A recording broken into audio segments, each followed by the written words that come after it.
আসসালামু আলাইকুম। Ruhi simple life ব্লগে জানাই আবারও স্বাগতম। কাছে এবং দূরে, দেশ এবং দেশের বাইরে যে যেখানে আছেন, আশা করি আল্লাহর অশেষ রহমতে ভালো আছেন। আলহামদুলিল্লাহ, আমরাও ভালো আছি। আজকে আমি আর একটি নতুন ভিডিও নিয়ে চলে আসলাম আপনাদের মাঝে। আশা করি ভালো লাগবে। ভালো লাগলে প্লিজ আমার পুরাতন বন্ধুরা একটি লাইক দিয়ে ভিডিওটি কন্টিনিউ করবেন। আর যারা নতুন ভিডিওটি দেখবেন, দেখতে দেখতে ভালো লাগবে। ভালো লাগলে প্লিজ চ্যানেলটি সাবস্ক্রাইব করবেন, লাইক করবেন, শেয়ার করবেন এবং পাশে থাকা বেল আইকনটি বাজিয়ে দিবেন। বেল আইকনের অল অপশন প্রেস করে দিবেন, আমি যাতে নতুন কোনো ভিডিও দেওয়ার সাথে সাথে আপনারা পেয়ে যান নোটিফিকেশন আকারে। আর আপনাদের মূল্যবান সময়টুকু দিয়ে আমাকে আনন্দিত করবেন। এই তো আজকে হচ্ছে আমি কিছু সিমই পিঠা তৈরি করেছি। সিমই পিঠাগুলা এই কিভাবে আমি তৈরি করলাম বা ফ্রোজেন করলাম, এই ভিডিওটা নিয়ে আসলাম।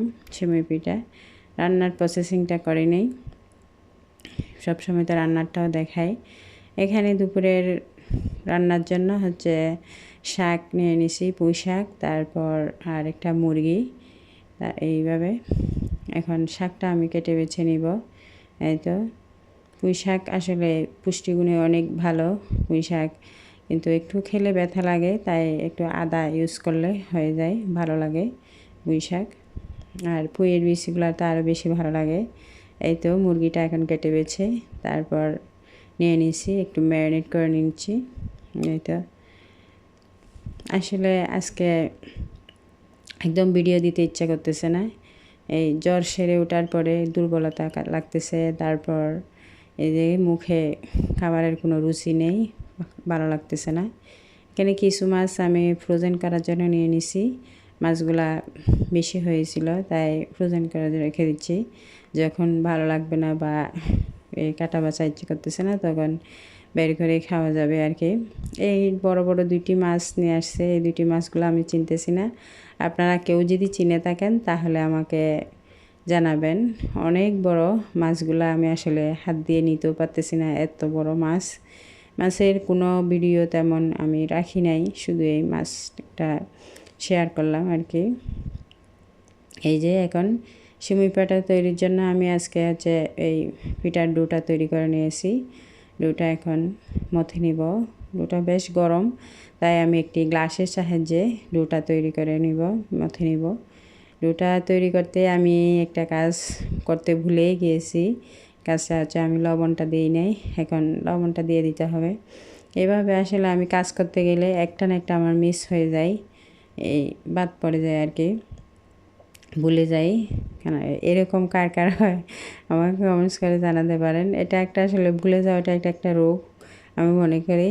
আমি বলি এইটার যদি কোনো ওষুধ থাকতো তাহলে তো খুবই ভালো হতো আর কি। এই ভুলের কারণে কত বড় সমস্যা হয়ে যায় মাঝে মাঝে। এখন সবাই মিলে আমরা সিমই পিঠাগুলো তৈরি করে নিচ্ছি। এখানে বাচ্চারা এগুলা দড়ি পেকিয়ে দিচ্ছে, এতে দেখেন ওদের এটা অনেক শখের কাজ। এদিকে আমার একটি কাজের সাথে আরেকটি কাজও চলতেছে, দেখতেছেন ডিউটি এভাবে করে থাকে আর কি। এখন এক এক করে ওরা আমাকে পেঁচিয়ে দিচ্ছে, আমি এই পিঠাগুলো তৈরি করে নিব। এখানে আজকে একটা ভুল করে ফেলেছি, আমি এই পিঠার ডোটা হচ্ছে একটু নরম করে ফেলেছি। এই পিঠার ডোটা একটু শক্ত রাখতে হয়, কারণ এই যদি নরম হয় তাহলে পিঠাটা কাটতে কষ্ট হয় আর কি, সময় লাগে। আমার এই 1 ঘন্টা, অর্থাৎ 1 ঘন্টা অথবা 2 ঘন্টার কাজ আমার কাছে প্রায় একদিন সময় লেগে গিয়েছিল এর তৈরি করতে আর কি। এখন এর ফাঁকে আবার বিকালের নাস্তার টাইম হয়ে গেছে। এখানে এই দোকানে আমি একটা আম, তারপর আর সাম্মাম দিয়ে দিচ্ছি কেটে ওদেরকে। সাম্মামটা খুবই মিষ্টি ছিল, মজা ছিল। মাঝে মাঝে সাম্মাম আনা হয়, মজা হয়, আর মাঝে মাঝে কি মিষ্টি থাকে না। এটা খেতে আবার চিনি এবং লবণ দিয়ে খেতে হয়। মাঝে মাঝে এমন মিষ্টি হয়, খুবই মজা লাগে খেতে, খুবই ভালোই লাগে। এই তো এখন আমগুলো আমি একটু বাইরে কাটার মতন কেটে নিচ্ছি সুন্দর করে ওদের জন্য, ওরা যাতে খেতে কষ্ট না হয় আর কি, অনায়াসে খেয়ে ফেলে। কারণ কাজের ফাঁকে আবার নাস্তা করাটা ওদের সময় লাগে আর কি। যত তাড়াতাড়ি সম্ভব নাস্তাটা করে ফেলতে পারলে ভালোই হয় আর কি। তাই আমি একটু এইভাবে কিউব করে কেটে দিয়েছি। এই তো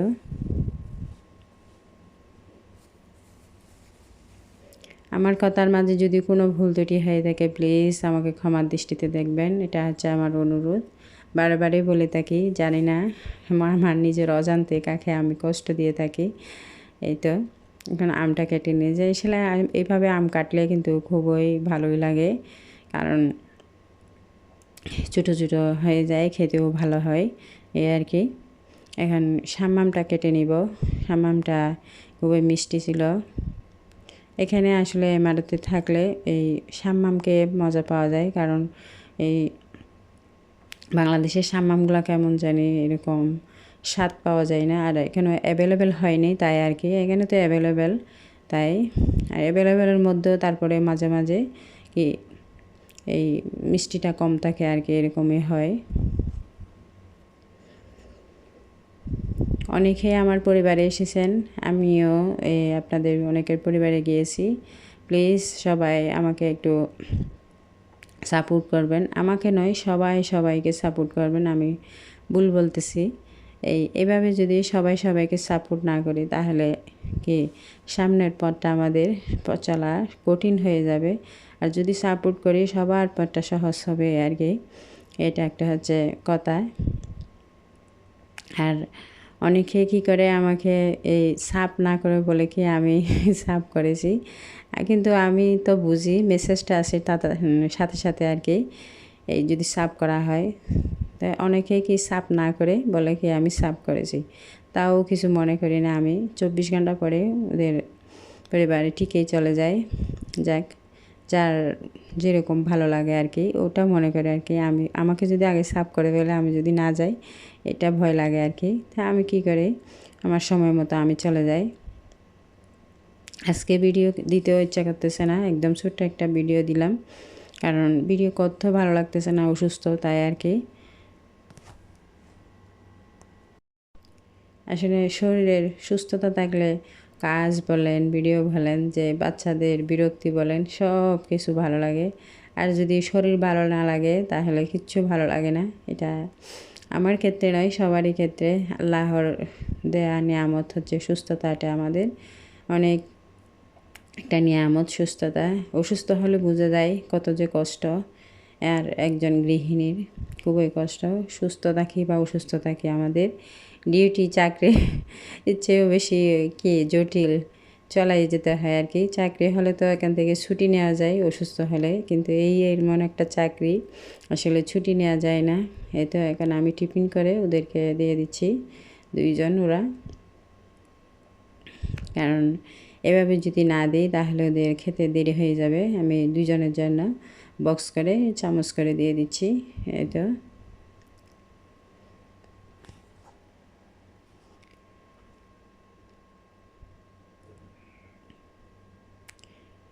সবাই একটু দোয়া করবেন আমি যাতে তাড়াতাড়ি সুস্থ হয়ে যাই। আসলে এই কফের কারণে গলাটা একদম ধরে গিয়ে বসে গিয়েছে, কিন্তু ভয়েস দিতেও খুব কষ্ট হচ্ছে। এই যে পিঠাগুলো আমি এখন তৈরি করে ফেলেছি, পিঠাগুলা এখন বাফে সিদ্ধ করে নেব। বাফে দিয়ে দিলে কী হয়, পিঠাগুলো রান্না করলে একদম সুন্দর পারফেক্ট থাকে, কোনো ভেঙে যায় না।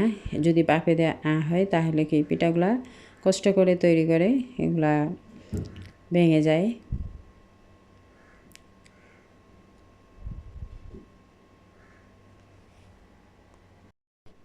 এখন আমি এগুলা ভাপে বেশিক্ষণ হতে হবে তাই আর কি গ্যাসের চুলায় দিই নাই। বাইরে আমার একদম টিনের চুলাতে আমি দিয়ে দিছি। এখানে আমি পানিটা সিদ্ধ হওয়ার জন্য অপেক্ষা করেছিলাম।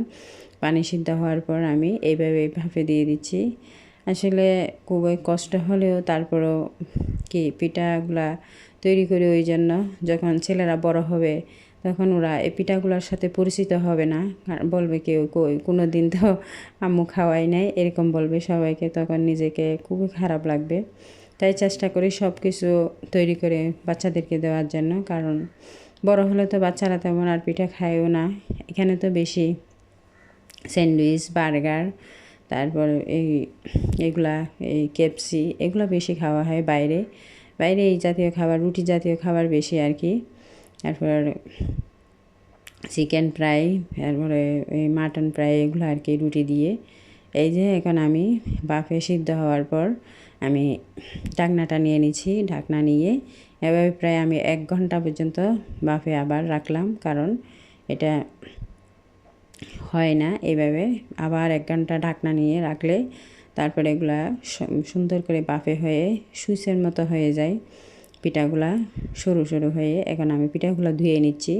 পিঠাগুলা আবার আসলে তৈরি করার পর এইভাবে ধুইলে আমার কাছে খুবই ভালো লাগে, কারণ 2 হাত দিয়ে কাটা হয়, এই জন্য ধুলে আমার কাছে একদম মনটা ভালো লাগে আর কি, পরিষ্কার পরিচ্ছন্নতা এই আর কি।